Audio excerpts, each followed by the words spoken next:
ಬೇಟೆ ರಣಬೇಟೆ ಶುರುವಾಗಿದೆ. ಭಾರತೀಯ ಸೇನೆ ಪರಮ ಪಾಪಿಗಳನ್ನ ಹುಡುಕಿ ಮಟ್ಟ ಹಾಕೋದಕ್ಕೆ ಶುರು ಮಾಡಿದೆ. ಹೀಗೆ ಭಾರತೀಯ ಸೇನೆ ರಣ ಬೇಟೆ ಆರಂಭ ಮಾಡ್ತಾ ಇದ್ದಂತೆ ಕೆಲವೊಂದು ಬೆಚ್ಚಿ ಬೀಳಿಸುವ ಸಂಗತಿಗಳು ಬೆಳಕಿಗೆ ಬಂದಿದೆ. ಪಾಪಿ ನರಹಂತಕರಿಗೆ ಆಶ್ರಯ ಕೊಟ್ಟಿದ್ದು ನಮ್ಮವರೇ ಅನ್ನುವ ಸಂಗತಿ ಅದು. ಅಲ್ಲಿಗೆ ನಮ್ಮವರೇ ನಮಗೆ ಶತ್ರುಗಳಾಗಿ ಬಿಟ್ಟಿದ್ದಾರೆ. ಹೀಗಾಗಿ ಉಗ್ರರನ್ನ ಹುಡುಕೋದಕ್ಕಿಂತ ಮುನ್ನ ನಮ್ಮಲ್ಲೇ ಅಡಗಿರುವ ಶತ್ರುಗಳನ್ನ ಹುಡುಕುವ ಕೆಲಸವನ್ನ ಸೇನೆ ಮಾಡ್ತಾ ಇದೆ. ವಿಶೇಷ ಸೇನಾದಳವನ್ನ ಇದಕ್ಕಾಗಿ ನೇಮಿಸಲಾಗಿದ್ದು ಬಂಡೀಪೋರಾದಲ್ಲಿ ವಿಶ್ವಾಸ ದ್ರೋಹಿಗಳ ಬೇಟೆ ಶುರುವಾಗಿದೆ. ಈ ವಿಶ್ವಾಸ ದ್ರೋಹಿಗಳು ಯಾವ ರೂಪದಲ್ಲಿ ಕೂಡ ಇರಬಹುದು. ಶಾಕಿಂಗ್ ಸಂಗತಿ ಅಂದರೆ ಪಹಲ್ಗಾಮ್ನಲ್ಲಿ ನೆತ್ತರು ಹರಿಸಿದ ಪಾಪಿಗಳಲ್ಲಿ ಒಬ್ಬ ಕುದುರೆ ಸವಾರನಾಗಿದ್ದ ಅನ್ನುವ ಮಾಹಿತಿಗಳು ಹೊರಬಂದಿದೆ. ಅಲ್ಲಿಗೆ ಇನ್ಮುಂದೆ ಕಾಶ್ಮೀರದಲ್ಲಿ ಯಾರನ್ನ ನಂಬಬೇಕೋ ಯಾರನ್ನ ಬಿಡಬೇಕು ಅನ್ನೋದು ಗೊತ್ತಿಲ್ಲ.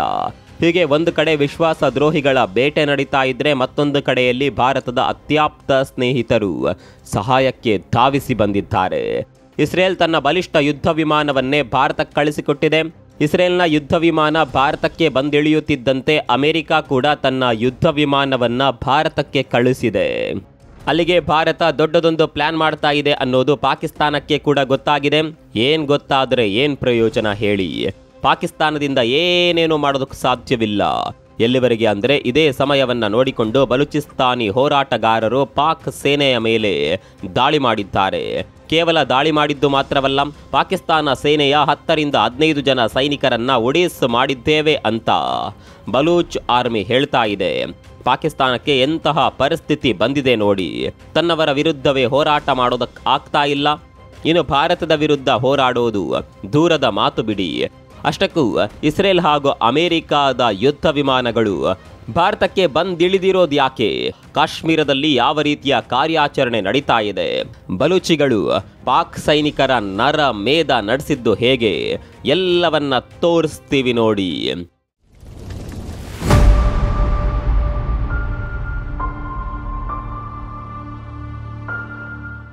ಭಾರತೀಯ ಸೇನೆ ಕಾಶ್ಮೀರದಲ್ಲಿ ಕಾರ್ಯಾಚರಣೆಗಿಳಿದು ಬಿಟ್ಟಿದೆ. ಒಂದು ಕಡೆಯಲ್ಲಿ ಉಗ್ರರನ್ನ ಬೇಟೆಯಾಡ್ತಾ ಇದ್ರೆ ಮತ್ತೊಂದು ಕಡೆಯಲ್ಲಿ ಪಾಪಿಗಳಿಗೆ ಆಶ್ರಯ ನೀಡ್ತಾ ಇರುವವರನ್ನ ಕೂಡ ಬಿಡ್ತಾ ಇಲ್ಲ. ಹಾಗಂತ ಪಾಪಿಗಳು ಎಲ್ಲೋ ಪಾಕಿಸ್ತಾನದವರು ಅಂತ ಅಂದುಕೊಳ್ಬೇಡಿ, ನಮ್ಮವರೇ. ಪಾಕಿಸ್ತಾನದ ಬ್ರೈನ್ ವಾಶ್ಗೆ ಮರಳಾಗಿ ನಮ್ಮವರ ಪ್ರಾಣವನ್ನೇ ತೆಗೆದಿದ್ದಾರೆ. ಇಂತಹ ಪಾಪಿಗಳಿಗೆ ಕಾಶ್ಮೀರದ ತುಂಬಾ ಜನ ಸಪೋರ್ಟ್ ಮಾಡಿದ್ದಾರೆ ಅನ್ನುವ ಮಾತುಗಳಿದೆ. ಈಗ ಅಂತವರ ಬೇಟೆಗೆ ಭಾರತೀಯ ಸೇನೆ ಇಳಿದು ಬಿಟ್ಟಿದೆ. ಶಾಕಿಂಗ್ ಸಂಗತಿ ಏನಂದರೆ ಈ ರೀತಿ ಪಾಪಿಗಳಿಗೆ ಸಹಾಯ ಮಾಡಿದವರಲ್ಲಿ ಕಾಶ್ಮೀರದ ಜನಪ್ರತಿನಿಧಿ ಕೂಡ ಒಬ್ಬನಿದ್ದಾನೆ ಅನ್ನುವ ವಿಚಾರ ಬಯಲಾಗಿದೆ. ಅಲ್ಲಿಗೆ ಶತ್ರುಗಳು ಎಲ್ಲಿದ್ದಾರೆ ಅಂದರೆ ನಮ್ಮ ಪಕ್ಕದಲ್ಲೇ ಇದ್ದಾರೆ ನೋಡಿ. ಮತ್ತೊಂದು ಬೆಚ್ಚಿ ಬೀಳಿಸುವ ಸಂಗತಿ ಅಂದರೆ ಪಹಲ್ಗಾಮ್ ದಾಳಿಯಲ್ಲಿ ಭಾಗಿಯಾಗಿದ್ದ ಒಬ್ಬ ಪಾಪಿ ಕುದುರೆ ಸವಾರಿ ಮಾಡುವ ಕೆಲಸ ಮಾಡ್ತಾ ಇದ್ದ. ಈತನ ಬಗ್ಗೆ ಒಂದು ಫೋಟೋ ಕೂಡ ವೈರಲ್ ಆಗಿದೆ. ಹೀಗೆ ಭಾರತೀಯ ಸೇನೆ ಒಂದು ಕಡೆಯಲ್ಲಿ ತಮ್ಮ ಕೆಲಸಗಳನ್ನ ಮಾಡ್ತಾ ಇದ್ರೆ ಮತ್ತೊಂದು ಕಡೆ ಭಾರತಕ್ಕೆ ಅತ್ಯಾಪ್ತ ದೇಶಗಳ ನೆರವು ಸಿಗ್ತಾ ಇದೆ. ಅಮೆರಿಕ ತನ್ನ ಯುದ್ಧ ವಿಮಾನವನ್ನ ಭಾರತಕ್ಕೆ ರವಾನೆ ಮಾಡಿದೆ. ಸೂರತ್ ವಾಯುನೆಲೆಯಲ್ಲಿ ಸದ್ಯ ಈ ಯುದ್ಧ ವಿಮಾನ ನಿಂತಿದೆ. ಮತ್ತೊಂದು ಕಡೆ ಜೈಪುರ ವಾಯುನೆಲೆಯಲ್ಲಿ ಇಸ್ರೇಲ್ ಯುದ್ಧ ವಿಮಾನ ಬಂದಿಳಿದಿದೆ. ಸದ್ಯದ ಮಟ್ಟಿಗೆ ಈ ಯುದ್ಧ ವಿಮಾನಗಳು ಯಾಕೆ ಭಾರತಕ್ಕೆ ಬಂದಿವೆ ಅನ್ನುವ ಬಗ್ಗೆ ಕ್ಲಾರಿಟಿ ಇಲ್ಲ. ಆದರೂ ಪರಿಸ್ಥಿತಿ ಹೀಗಿರುವಾಗ ಅವುಗಳ ಕೆಲಸ ಏನು ಅನ್ನೋದನ್ನ ಬಿಡಿಸಿ ಹೇಳಬೇಕಾದ ಅಗತ್ಯ ಇಲ್ಲ ಅನ್ಸುತ್ತೆ. ಇಲ್ಲಿ ಭಾರತ ದೊಡ್ಡದೊಂದು ಪ್ಲಾನ್ ಮಾಡ್ತಾ ಇದ್ರೆ ಅತ್ತ ಪಾಕಿಸ್ತಾನದಲ್ಲಿ ಬಲೂಚ್ ಹೋರಾಟಗಾರರು ಪಾಕ್ ಸೇನೆಯ ಮೇಲೆ ಮುಗಿಬಿದ್ದಿದ್ದಾರೆ. ಇದೇ ಸರಿಯಾದ ಸಮಯ ಅನ್ನೋದನ್ನ ಅರಿತ ಬಲೂಚ್ ಹೋರಾಟಗಾರರು 10ಕ್ಕೂ ಹೆಚ್ಚು ಪಾಕ್ ಸೈನಿಕರ ರುಂಡ ಚೆಂಡಾಡಿದ್ದಾರೆ.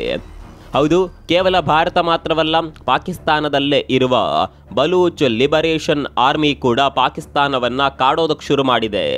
ಬಲೂಚಿಸ್ತಾನದ ಟರ್ಬತ್ ಜಿಲ್ಲೆಯ ಸ್ಯಾಟಲೈಟ್ ಪಟ್ಟಣದ ವಿಮಾನ ನಿಲ್ದಾಣ ರಸ್ತೆಯಲ್ಲಿ ಪಾಕಿಸ್ತಾನಿ ಸೇನಾ ಬೆಂಗಾವಲು ಪಡೆಯನ್ನ ಗುರಿಯಾಗಿಸಿಕೊಂಡು ಐಇಡಿ ದಾಳಿ ನಡೆಸಲಾಗಿದೆ.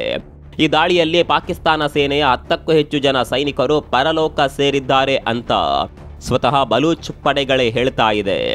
ಕೇವಲ ಹೇಳೋದು ಮಾತ್ರವಲ್ಲ, ಈ ಬಗ್ಗೆ ವಿಡಿಯೋವನ್ನ ಕೂಡ ಬಲೂಚ್ ಪಡೆಗಳು ಬಿಡುಗಡೆ ಮಾಡಿವೆ. ಭಾರತ ಶುರು ಮಾಡಬೇಕಾಗಿದ್ದ ಶತ್ರು ಸಂಹಾರವನ್ನ ಪಾಕಿಸ್ತಾನದ ಬಲೂಚಿಗಳೇ ಶುರು ಮಾಡಿದ್ದಾರೆ. ಹೀಗೆ ಪಾಕಿಸ್ತಾನಕ್ಕೆ ಒಂದರ ಹಿಂದೆ ಒಂದು ಮರ್ಮಾಘಾತಗಳು ಆಗ್ತಾ ಇದ್ರೆ ಇತ್ತ ಭಾರತದಲ್ಲಿ ಪಾಕಿಸ್ತಾನಿಯರೇ ಭಾರತ ಬಿಟ್ಟು ತೊಲಗಿ ಅಭಿಯಾನ ಜೋರಾಗಿಯೇ ನಡೀತಾ ಇದೆ. ಪಾಕಿಸ್ತಾನಿಯರಿಗೆ ನೀಡಿದ್ದ ಎಲ್ಲಾ ರೀತಿಯ ವೀಸಾಗಳನ್ನ ಭಾರತ ರದ್ದು ಮಾಡಿದೆ. ಮುಂದಿನ 24 ಗಂಟೆಗಳಲ್ಲಿ ಪಾಕಿಗಳು ಭಾರತ ಬಿಟ್ಟು ಹೋಗಲೇಬೇಕಾದ ಅನಿವಾರ್ಯ ಪರಿಸ್ಥಿತಿಯಲ್ಲಿದ್ದಾರೆ. ಅದರಲ್ಲೂ ನಿಮ್ಮ ರಾಜ್ಯಗಳಲ್ಲಿ ಪಾಕಿಗಳಿದ್ರೆ ಅವರನ್ನ ಒದ್ದು ಓಡಿಸಿ ಅಂತ ಅಮಿತ್ ಶಾ ರಾಜ್ಯ ಸರ್ಕಾರಗಳಿಗೆ ಖಡಕ್ ಸೂಚನೆ ರವಾನಿಸಿದ್ದಾರೆ. ಗಡುವು ಮೀರಿ ಯಾವೊಬ್ಬ ಪಾಕಿಯೂ ಭಾರತದಲ್ಲಿ ಇರದಂತೆ ನೋಡಿಕೊಳ್ಳಿ, ಎಲ್ಲರನ್ನ ಆದಷ್ಟು ಬೇಗ ಹುಡುಕಿ ಹೊರಹಾಕಿ ಅಂತ ಅಮಿತ್ ಶಾ ರಾಜ್ಯ ಸರ್ಕಾರಗಳಿಗೆ ಆದೇಶ ನೀಡಿದ್ದಾರೆ. ಈ ನಡುವೆ 10,000ಕ್ಕೂ ಹೆಚ್ಚು ಪಾಕಿಸ್ತಾನಿಯರು ಭಾರತದಲ್ಲಿದ್ದಾರೆ ಅನ್ನುವ ಮಾಹಿತಿಗಳು ಹೊರಬಿದ್ದಿದೆ. ಭಾರತ ಪ್ರತಿ ವರ್ಷ 1 ಲಕ್ಷದಷ್ಟು ಪಾಕಿಸ್ತಾನಿ ಪ್ರಜೆಗಳಿಗೆ ವೀಸಾ ನೀಡುತ್ತೆ. ಇಲ್ಲಿ ಬೇರೆ ಬೇರೆ ರೀತಿಯ ವೀಸಾಗಳನ್ನು ನೀಡಲಾಗುತ್ತೆ, ಹೆಚ್ಚಾಗಿ ವಿಸಿಟರ್ ವೀಸಾಗಳನ್ನು ನೀಡಲಾಗುತ್ತೆ.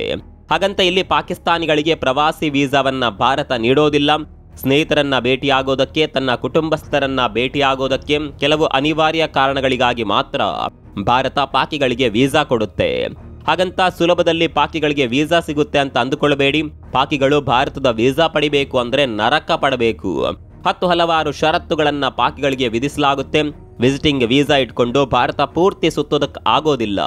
ಕೆಲವು ನಿರ್ದಿಷ್ಟ ಪ್ರದೇಶಗಳಿಗೆ ಮಾತ್ರ ಅವಕಾಶ ಸಿಗುತ್ತೆ. ಅದರಲ್ಲೂ 5 ಪ್ರದೇಶಗಳಿಗಿಂತ ಹೆಚ್ಚು ಕಡೆ ಹೋಗೋದಕ್ಕೆ ಆಗೋದಿಲ್ಲ. ಎಲ್ಲಿ ಹೋಗ್ತಾರೆ ಅನ್ನೋದನ್ನ ಮೊದಲೇ ಪೊಲೀಸರಿಗೆ ರಿಪೋರ್ಟ್ ಕೊಡಬೇಕು. ಏನೇ ಆದರೂ ಈಗ ಕೊಟ್ಟಿರುವ ಎಲ್ಲ ವೀಸಾಗಳನ್ನ ಭಾರತ ಕ್ಯಾನ್ಸಲ್ ಮಾಡಿದೆ. ಹೀಗಾಗಿ ಪಾಕಿಗಳು ಭಾರತ ಬಿಟ್ಟು ಹೋಗಲೇಬೇಕು. ಹೋಗದೇ ಇದ್ರೆ ಒದ್ದು ಹೊರಗೆ ಹಾಕ್ತೇವೆ ಅಂತ ಭಾರತ ಖಡಕ್ ಎಚ್ಚರಿಕೆ ನೀಡಿದೆ. ಇನ್ನು ನಾವು ಆರಂಭದಲ್ಲೇ ಹೇಳಿದಂತೆ ಕಾಶ್ಮೀರ ಭಾಗದಲ್ಲಿ ಸೇನೆ ಉಗ್ರರಿಗಾಗಿ ಜಾಲಾಡುತ್ತಿದೆ. ಕಾಶ್ಮೀರದಲ್ಲಿ ಮನೆ ಮನೆಗೆ ತೆರಳಿ ಉಗ್ರರನ್ನ ಜಾಲಾಡ್ತಾ ಇದೆ. ಪುಲ್ವಾಮಾ, ಬಂಡಿಪೋರಾ, ಕಿಶ್ವಾರ್, ಶೋಪಿಯಾನ್ನಲ್ಲಿ ಭದ್ರತಾ ಸಿಬ್ಬಂದಿ ಪ್ರತಿ ಮನೆಗೆ ತೆರಳಿ ಕೋಣೆಗಳಲ್ಲಿ ಉಗ್ರರಿಗಾಗಿ ಶೋಧ ಕಾರ್ಯ ನಡೆಸ್ತಾ ಇದ್ದಾರೆ. ಮತ್ತೊಂದೆಡೆ ಉಧಂಪುರ ಜಿಲ್ಲೆಯ ಅರಣ್ಯ ಪ್ರದೇಶವನ್ನ ಭದ್ರತಾ ಪಡೆಗಳು ರೌಂಡ್ ಅಪ್ ಮಾಡಿವೆ.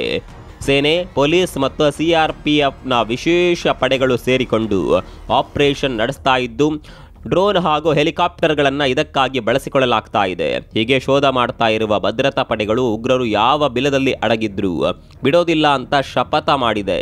ಹೀಗೆ ಭಾರತ ಪಾಕಿಸ್ತಾನದ ವಿರುದ್ಧ ಆಲ್ ಔಟ್ ಸಮರ ಸಾರುತ್ತಿದ್ದಂತೆ ಪಾಕಿಸ್ತಾನಕ್ಕೆ ಸದ್ಯಕ್ಕೆ ಹೋಗಬೇಡಿ ಅಂತ ಬೇರೆ ಬೇರೆ ದೇಶಗಳು ತಮ್ಮ ದೇಶದ ಪ್ರಜೆಗಳಿಗೆ ಮನವಿ ಮಾಡಿಕೊಳ್ಳುತ್ತಿವೆ. ಅದರಲ್ಲೂ ರಷ್ಯಾವಂತೂ ತಮ್ಮ ದೇಶದ ಪ್ರಜೆಗಳಿಗೆ ಪಾಕಿಸ್ತಾನಕ್ಕೆ ಸದ್ಯದ ಮಟ್ಟಿಗೆ ಪ್ರಯಾಣ ಬೆಳೆಸಬೇಡಿ ಎಂದು ಸೂಚನೆ ನೀಡಿದೆ. ಅಷ್ಟೇ ಅಲ್ಲ, ಪಾಕಿಸ್ತಾನ ಸೇಫ್ ಅಲ್ಲ ಅಂತಾನು ಹೇಳಿದೆ. ಇದು ಪಾಕಿಸ್ತಾನಕ್ಕಾದ ದೊಡ್ಡ ಅವಮಾನ. ರಷ್ಯಾವನ್ನ ನಮ್ಮ ಸ್ನೇಹಿತ ದೇಶ ಅಂತ ಪಾಕಿಸ್ತಾನ ಅಂದುಕೊಂಡಿತ್ತು. ಆದರೆ ರಷ್ಯಾ ಯಾವುದೇ ಕಾರಣಕ್ಕೂ ಪಾಕಿಸ್ತಾನವನ್ನ ನಂಬುವ ಪರಿಸ್ಥಿತಿಯಲ್ಲಿ ಇಲ್ಲ. ಇದೇ ಕಾರಣಕ್ಕಾಗಿ ರಷ್ಯಾ ತನ್ನ ದೇಶದ ಪ್ರಜೆಗಳಿಗೆ ಪಾಕಿಸ್ತಾನಕ್ಕೆ ತೆರಳದಂತೆ ಸೂಚನೆ ನೀಡಿದೆ. ಅಷ್ಟೇ ಅಲ್ಲ, ಪಾಕಿಸ್ತಾನದಲ್ಲಿರುವ ಪ್ರಜೆಗಳನ್ನ ಕೂಡ ವಾಪಸ್ ಕರೆಸಿಕೊಳ್ತಾ ಇದೆ.